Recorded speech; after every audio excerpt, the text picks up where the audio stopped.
Tokrat ne bomo govorili o nesrečah in vzrokih za njihov nastanek, o tem zagotovo veste že veliko.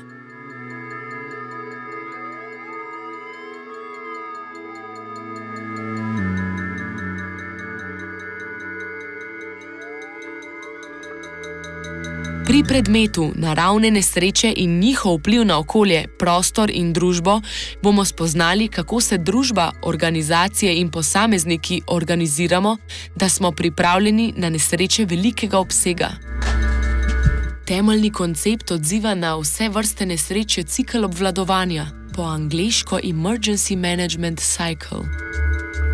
Posamezniki se večinoma srečujemo predvsem z nesrečo in odzivom nanjo, medtem ko smo v veliko manjši meri seznanjeni z obnovo, blažitvijo posledic in na koncu še analizo oziroma pripravo.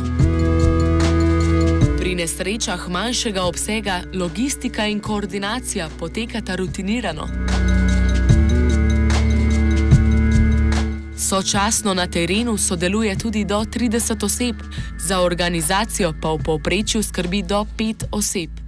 V primeru izrednega dogodka se organizacija hitro poveča in glavni izziv postane vodenje celotne strukture, spremljanja stanja, določanja prioritet, aktiviranja različnih virov.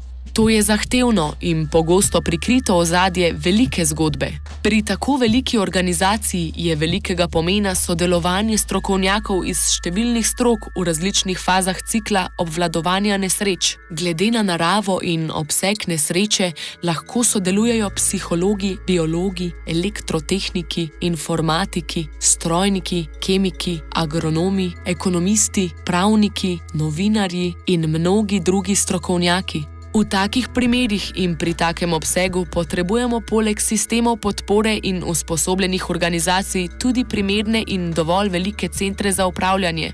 Primer sodobnega centra za upravljanje z naravnimi in drugimi nesrečami je Center civilne zaščite v Palmanovi. Nahajamo se v vrhunsko opremljeni štabni sobi, kjer poteka aktivno sodelovanje predstavnikov različnih inštitucij, ki sodelujejo pri upravljanju izrednega dogodka.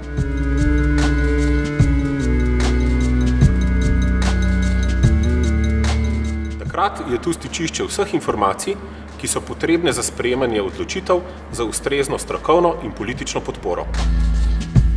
Pri predmetu se boste seznanili s teorijo in prakso celotnega sistema zaščite in reševanja. Hkrati boste spoznali bodoča delovna mesta, ki čakajo na vas.